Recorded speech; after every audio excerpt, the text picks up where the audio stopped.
नमस्कार सबैजनालाई।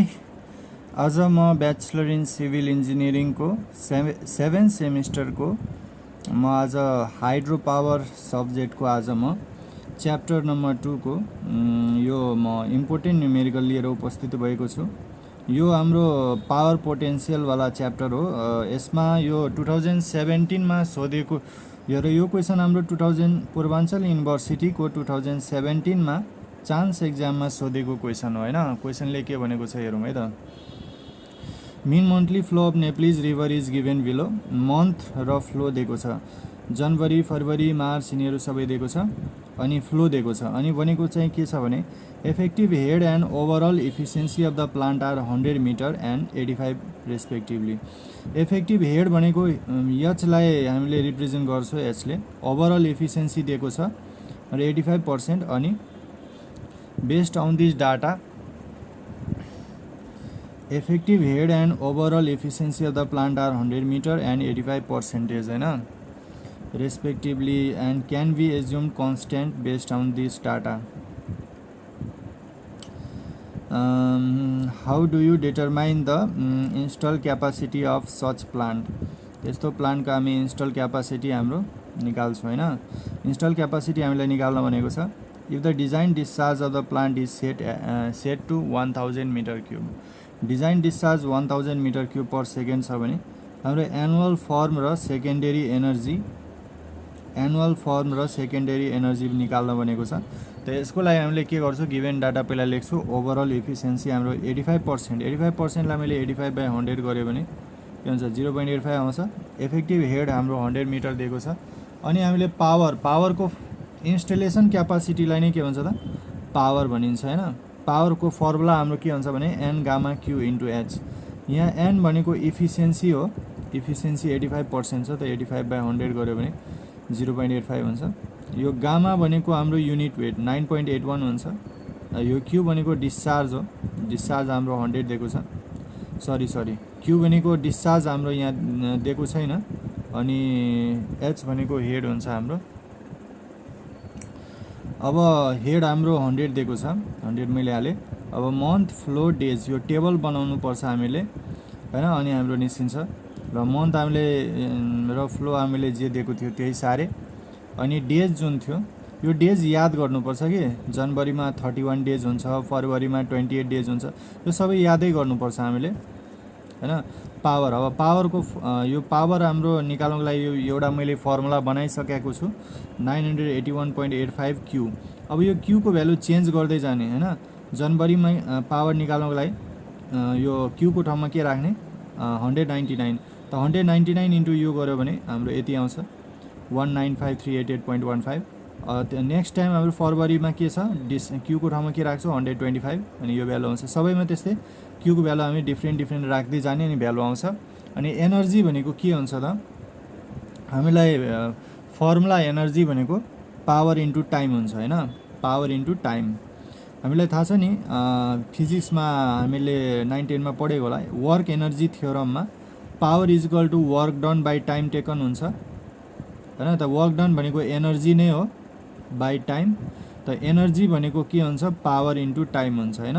त त्यसैले पावर इन्टु टाइम बाई 10 को पावर 6 ले मैले किन डिभाइड गरेँ भने गिगावाट आवरमा मैले कन्भर्ट गर्नु छ हैन। गिगावाटमा मैले कन्भर्ट गर्नु छ। त इन्टु नम्बर अफ डेजले पनि मल्टिप्लाई गर्नुपर्छ र यो गिगावाट आवर किलोवाटलाई गिगावाट आवरमा कन्भर्ट गर्न मैले 10 को पावर 6 ले डिभाइड गर्छु। अनि किलोवाटलाई अब यहाँ आवर पनि छ त एक दिनमा 24 घण्टा हुन्छ हामीलाई सबलाई थाहा छ।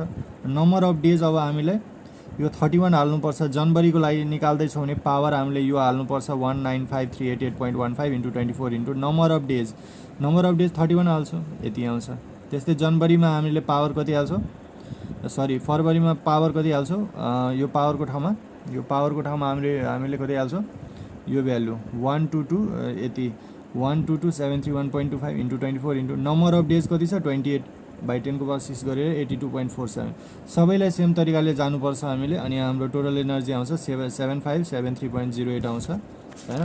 त्यसपछि हामीले गर्ने चाहिँ के हो भने इन्स्टलेसन क्यापासिटी निकाल्नको लागि हामीले मिनिमम डिस्चार्ज लिनुपर्छ कि। त टेबलमा हामीले के देख्दैछौँ भने मिनिमम डिस्चार्ज हाम्रो कसको छ टेबलमा हामी के देख्दैछौँ मिनिमम डिस्चार्ज हाम्रो 125 छ प्लस यसमा हामी कम्पेरिजन गरौँ त सबभन्दा कम डिस्चार्ज कसको छ फरवरीमा कम फ्लो भएको छ नि त 125 त्यसैले मैले 125 लिनुपर्छ मिटर क्युब पर सेकेन्ड अनि एफिसिएन्सी 85% हेड भनेको 100 installation capacity N gamma Q into H N भनेको 0.85 गामा भनेको 9.81 क्यू भनेको हाम्रो 125 एच भनेको हेड 100 यति आउँछ 10431.25 किलोवाट ल किलोवाटलाई मेगावाटमा कन्भर्ट गर्न 1000 ले डिभाइड गर्नुपर्छ किनभने हाम्रो 1 मेगावाट भनेको 1000 किलोवाट हो त 104.23 मेगावाट इन्स्टलेसन क्यापासिटी हाम्रो आइसक्यो यही पावरलाई नै भन्छ इन्स्टलेसन क्यापासिटी 104.23 मेगावाट अब हामीले निकाल्नु पर्ने एनुअल फर्मको लागि हामीले के गर्नुपर्छ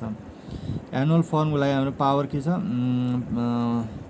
एनुअल फर्मको लागि हाम्रो 1000 हामीले के दिएको छ त एनुअल फर्मको लागि के गर्नु पर्यो भने 0.5 एनुअल फर्म डिस्चार्ज हाम्रो कति आएको छ भने 1000 हैन डिस्चार्ज हाम्रो कति आयो भने डिस्चार्ज हाम्रो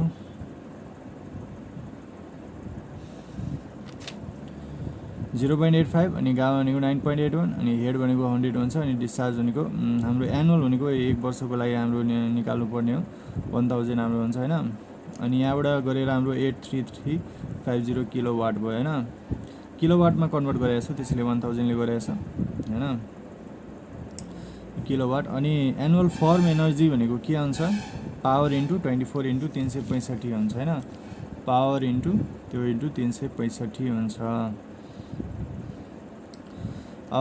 यो सेकेन्ड नम्बरमा मैले 1000 किन डिजाइन डिस्चार्ज राखेँ भने यहाँ दिएको छ कि डिजाइन डिस्चार्ज हाम्रो प्लानको 1000 दिएको छ नि यो 1000 र त्यसैले मैले यहाँ 1000 गरेँ कि त्यसैले यहाँ पावर मैले 1000 गरेको छु अनि नेट हेड त हाम्रो 100 मिटर अनि वाइ भनेको 9.81 अनि एफिसिएन्सी 0.85 यहाँबाट आउँछ 83350 किलोवाट अब एनुअल फर्म एनर्जी कुनै कुराको एनर्जी भनेको पावर इन्टु टाइमै हो कि हैन एनुअल फर्म एनर्जी भनोस् अथवा एनर्जी मात्रै भने पनि हाम्रो फर्मुला चेन्ज हुँदैन पावर इन्टु टाइम नै हुन्छ पावर इन्टु अब एनुअल भनेपछि त 1 वर्षको बुझिन्छ नि त 1 वर्षमा 365 दिन हुन्छ त एक दिनमा 24 घण्टा आउँछ त्यसैले 24 ले मल्टिप्लाई गरेको त पावर हाम्रो यहाँबाट आउँछ 833850 इन्टु 24 इन्टु यति त यो आउँछ यति किलोवाट आवर अब गिगावाट आवरमा कन्भर्ट गर्नुको लागि 10 को पावर 6 ले डिभाइड गर्छु यसलाई अनि यति आउँछ एनुअल फर्म एनर्जी हाम्रो आइसक्यो प्राइमरी एनर्जी भनेको यसलाई नै भन्छ